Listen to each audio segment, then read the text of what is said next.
from the actual play, a photograph, yeah, which was put up in one of the productions of Arms and the Man.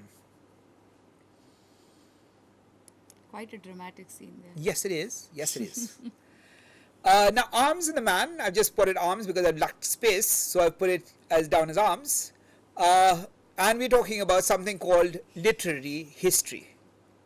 While Arms and the Man is a modern play which belongs to what would be called the new theatre of Europe. Yeah, I think we talked about that. Pranjal talked about Ibsen's theatre and the quintessence of Ibsenism. But here, and it's also called new theatre because it gets in theatre of ideas. New theatre of Europe which questioned the ideals and the ideas of society in a kind of Ibsenite theatre of ideal manners. The play is in many ways like an anti-sentimental comedy. Just remember that we're talking about the anti-sentimental comedy when we're talking about an age called the Augustan age, and we're talking about a kind of a reaction to something called the sentimental novel. We have that in Goldsmith, and we also have that in when we talk about Sheridan's Rivals and also School for Scandal. So therefore, our play shares with the Augustan stage, which sought to laugh people out of their follies and foibles, and that's why it's normally considered a comedy, or Shaw would call it a play pleasant.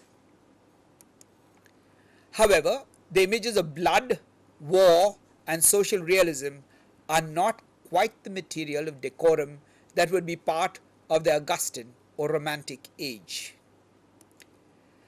The vision and style thus make it modern, along with the fact that drama has changed and prose was used on the English stage by Bernard Shaw. Yeah, this is one of the posters that we have of Arms and the Man, and with that I have finished what I want to say, and I think we can thank you for patiently listening to us. And what we can do now is that we can take some of your questions, or if Pranjal has anything to say, let her say whatever she likes. Well, I would say everything is fair in love and war. Well, yes, everything is fair in love and war. That is a fairly romantic idea, which the play also uses. Endorses in a way. Yeah. I would rather say that. Yeah, the play endorses in some ways, and you cannot have the play work without the romantic. The anti-romantic cannot exist without the romantic. The dichotomy is juxtaposed, I would rather say. Romantic and anti-romantic, there's a tussle between the two, rather. There's undercurrent of a tension between the two. Yeah. I think we also find that the play is rather neat as far as these things are concerned. Yeah. We have Blunchley coming in the first act, and then we have him coming back later in the play. Okay, and what is interesting about it is that we have Blunchley, who is a person who is down to earth. There's also a reference to the Bulgarians being dirty, and some people would think that the Fabians, Shaw's society, are not really interested in the society becoming communist. Okay? Do you think that Fabian society was quite idealistic? And its ideas, it's just a random question, which I am quite interested in. Fabianism, was it quite idealistic, and that's why communism was all it... in a sense, well, when we think of people like our first Prime Minister, Jawaharlal Nehru, who was directly influenced by Shaw, and his letters to Shaw are known and very famous. Well, our own notions are that we had an India which was based on a lot of socialism, and we think that it was derived from Shaw. Yes. But I'm not very sure that that is true, largely because there are many people who think that the Fabians have a racist kind of ring to them. And what is important is that because they believe that a socialist society will transform itself into a communist society, they're trying to delay the process. Okay, the idea comes from the Roman general Fabius, who believed in procrastination. And when we are trying to procrastinate, the idea is that we get a certain kind of power. Now, if we are talking about that kind of power, then I think, Pranjal, what happens is we are actually talking about delaying socialism to such an extent that communism never takes place. I wonder, I'm not a political theorist, and I'm not a political scientist either, but I would think that maybe somebody could look at societies which have actually transformed themselves from socialist to communist, right? I do not think that we have too many societies of that kind. Yeah. Any questions? That would be really nice if we have some questions there. Yeah, I have a question for you. Okay. You had talked about education. Yes. Right, and one of the things that we have in Pygmalion is a fact that you have a teacher who educates a student, and then after that makes her so used to his ways that he has to marry her. Marry her in this context of Eliza Doolittle and and Professor Higgins. I would rather say that she was so habitual because she was actually homeschooled. She stayed with Higgins, and Higgins, she was used to bringing his glasses, putting his slippers under his feet. So it was a kind of dust beneath your chariot wheel kind of a philosophy there. So in this, the female especially was used to and trained by Higgins in such a manner that Higgins became indispensable for Eliza. And for Higgins too, Eliza was indispensable, whether he being haughty and denying the fact that he can live and survive without her. But I could see that tussle, that again the dichotomy between romantic and anti-romantic for that matter. It was education and also a friction which is created between a man and a woman when they know each other too much, when they are acquainted with each other's flaws, and they're habituated to each other for that matter when they are living together. So in that sense, it's also the student-teacher chemistry and also a man-woman chemistry there, friction there. So that's why Eliza finds herself very helpless, and she finds it problematic that now that she's been groomed and to talk in a fashion how a high society Victorian woman would talk. But beneath that garb, she is that raw female with her own, how should I say, her own ways of putting things. So that is quite problematic.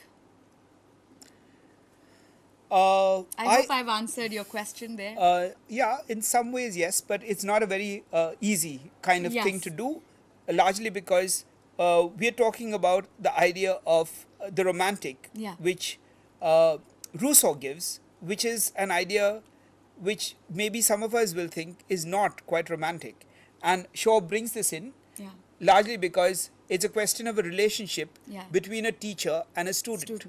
And Rousseau, who is supposed to be the father of Romanticism, is the one who says that such kind of a relationship is not advisable and would try to get ethical kind of norms on the relationship between a teacher and a student and say that such a thing is not allowed. So when we're talking about this play and you brought up the issue of the romantic and the anti-romantic, the question over here is with Eliza. And the idea is this a modern kind of understanding? Okay, have things really changed in the modern world, for one, right? And at the same time, Eliza is not quite the kind of student that one would talk about in the normal sense of the term as a student who goes to a teacher. Who pays money, the conventional and who goes, a conventional kind of a student. Process, She's not so. I think Higgins picks her up from the streets, and he also thinks that she'll go back onto the streets. But what has happened in the process is that that is not possible. I've also mentioned that Eliza is a project for her. It's one kind of a project. It is as if he's a scientist and conducting an experiment on a guinea pig. So there again you have, as I've said, that Higgins doesn't hold too high opinion of women. For him, women are objects to be doled, who can be presented as dolls and can be entertained, and who can be passed off as duchess at an ambassador's garden party. Yes. So Higgins doesn't have a good opinion on women, where I have a lot of problem on that. I have a lot of problem because his opinions on women are quite problematic there.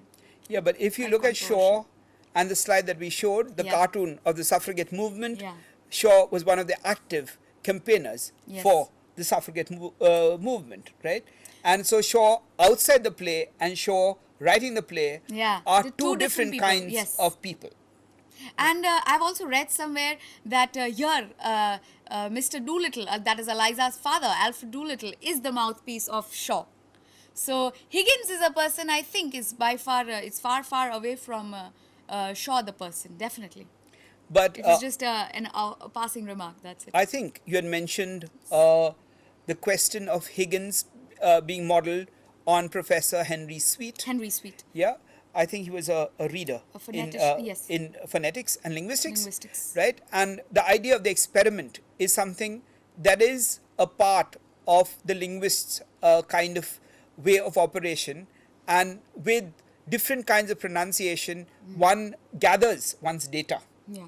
So we are talking about the linguistic experiment, but with the linguistic is also what one would call a cultural experiment, which is cultural taking place, right? And I think the cultural experiment and the linguistic experiment go hand in hand and are terribly disastrous Yes. to Eliza. And that is when the social realism comes in, where you cannot artificially Yeah. lift somebody out of a culture. And cannot And make art- a person a parrot. Yes. Yes. No, I do not think that she's made in a parrot. I think what happens over there is she's not made into a parrot. What happens is she, as you said at the end of your production of your Presentation. of your presentation, is that Shaw actually teaches us more than she learns more than More Shaw than Shaw actually than teaches him. Higgins actually Higgins. teaches. Yeah. Yeah. And I think that is an important kind of thing Yes. that we have to consider, that she actually learns more. And what happens when you teach somebody language? Yes. Okay, language is a kind of a political tool, and Shaw was very conscious about this kind of tool. That's why she says I'll have independence. Yeah. Now that I have acquired knowledge, I'll have independence. That word actually signifies Shaw's inclination towards the suffragette. Yeah. Wouldn't you? Actually, you'd have a different reading of that line. I'd have independence then. Yeah. Yes, I think that's done. absolutely true. We're done? Yeah. It's time. There's more time. There's about, No, they have already signaled. okay. So, this is it. And your last words, Rajan? No, let's see if there are any questions. Any are there questions any questions? It's done? Okay. Okay, thank you so much. Thank We've you had a so wonderful much. morning discussing Shaw's Pygmalion and Arms in the Man, and I hope you've learned something from this presentation that we've made. Thank you. Thank you.